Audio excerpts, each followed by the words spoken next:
Melanie, your She Shed Scrapper. Thanks for joining me today. If you have not subscribed yet to my channel and want to do so, I would appreciate it. And if you are currently subscribed, thank you. Don't forget to click the bell down below to be notified when I upload videos. So today what we are scrapbooking is a photo of my precious grandmother. She will be 91 in June this year.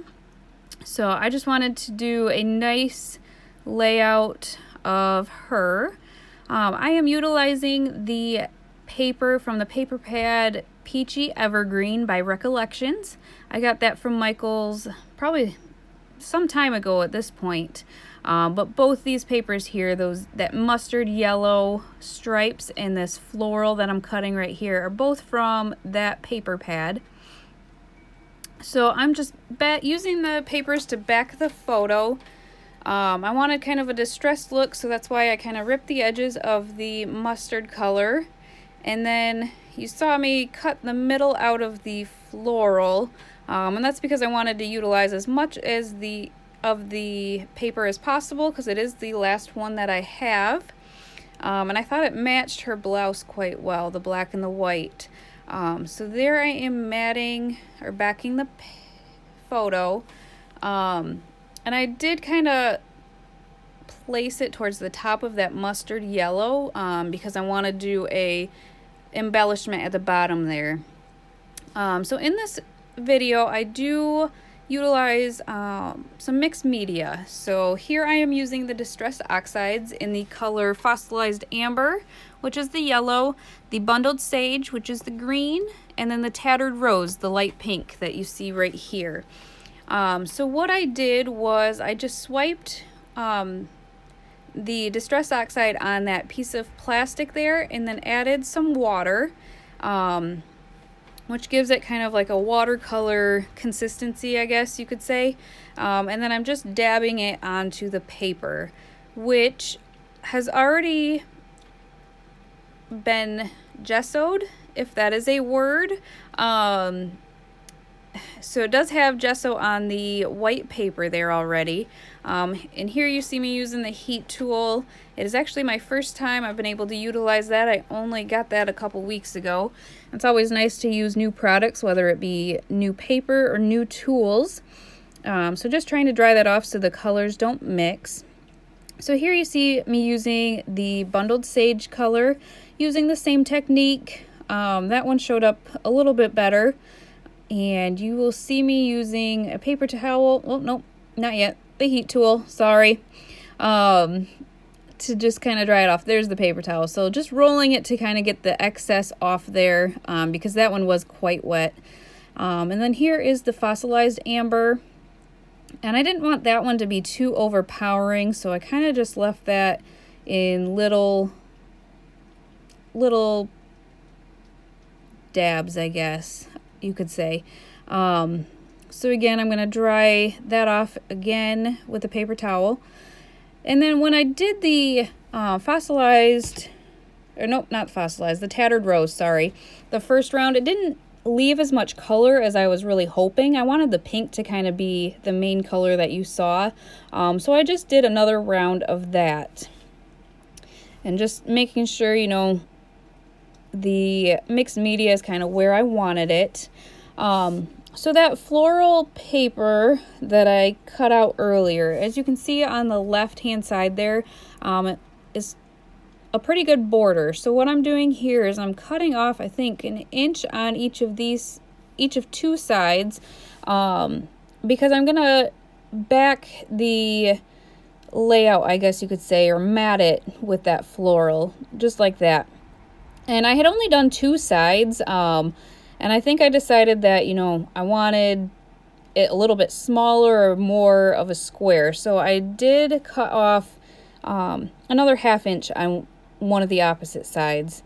And you see me flipping it because the bottom left is left kind of bare on purpose, because that's where the photo is going to be. So here I am just measuring it, seeing which side I needed to cut a little extra off on. So now it's the size I want it, so I'm going to tape that down. And you know, the gesso kind of rounded the edges, but once I cut off the outer edge, it kind of laid a little bit flatter, which was nice. Just making sure it's dry because I do have to place the picture, and then you will see these flowers here. So again, to save some time, this morning I decided to fussy cut all these flowers. Some of them are from the Peachy Evergreen collection that the other papers came from, and then some of them are from the Pink Paisley Auburn Lane collection. I just thought the two collections complemented each other quite nicely. The flowers are a little bit different, but the colors of the flowers look very nice together. So you see me placing those in a circle, kind of like a wreath around there. And as you can see, there's two birds. Those came out of the Peachy Evergreen collection, and I think they were actually on a couple of cut-aparts, but I wanted something else besides just the flowers in the wreath. So I cut those out, and now that I think about it, from as far back as I can remember, my grandma has always had bird feeders out the back window. So she'd always have bird books, and she knew all the birds. She still has the bird feeders out there. So now that I think about it, I think the birds are a really nice addition to this wreath here. So you'll just see me taping them all down. The bird was left to the side. I decided that I wanted a little bit of dimension. So I am gonna raise those off the paper using some foam stickers. I set that bird off to the side as well. So here we are, almost done with the gluing of the wreath. And then we will, kind of place those birds.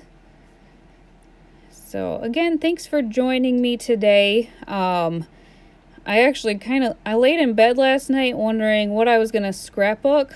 And as I was laying in bed, this whole page kind of just came to fruition, or came to mind. And I was so excited to get out here in the she shed and start working on it. So I just need to tape down that picture there, and unbeknownst to me, I had actually glued that bottom floral piece on the picture, so that picture was actually not going too far, which was kind of nice. So here I am gonna go through the Auburn Lane ephemera pack and try to find something for that embellishment cluster on the bottom of the picture there. I finally come across this tag that says beautiful, and I think anybody that knows my grandma would agree that she is beautiful inside and out. She has a heart of gold, and she is just full of love as well. So that is placed down at the bottom, and then I also found a black and white floral heart that I am going to place down there. It matches really nicely with her blouse that she has on, so I just wanted to kind of tie that in.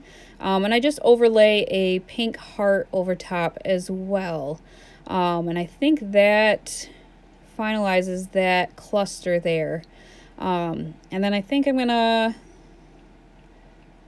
fumble with the rest of the ephemera and set those aside. But besides that, look at the Auburn Lane stickers. So unfortunately, the Peachy Evergreen collection, I only have the paper pad. I don't know if they make stickers or not. So I was thankful that I had the Auburn Lane ephemera and the sticker sheet. So here are these sticker sheets. I am going to utilize these flags or tags, whatever you want to call it, and place those at the top left there to fill up that empty space. And again, I'm going to tie in the black and white of my grandma's blouse into the stickers. And here's the third one. I believe it's black. Yep, black with some floral at the bottom as well. So that finishes up the top left, and then I find some little hearts that I utilize. I place one down at the bottom, one kind of on the picture, at the top of the picture, and then I place 3 on the top right. So that kind of finishes out the layout. There will be still shots at the end, but one thing is this is not completely done yet. I have something in mind that I need to finish and add to the layout. So stay tuned for that on the February layout share video that I'll be doing. And here's some close-ups of the embellishments, but stay tuned for the final product. Thanks for joining me, guys, and we will see you next time. Bye.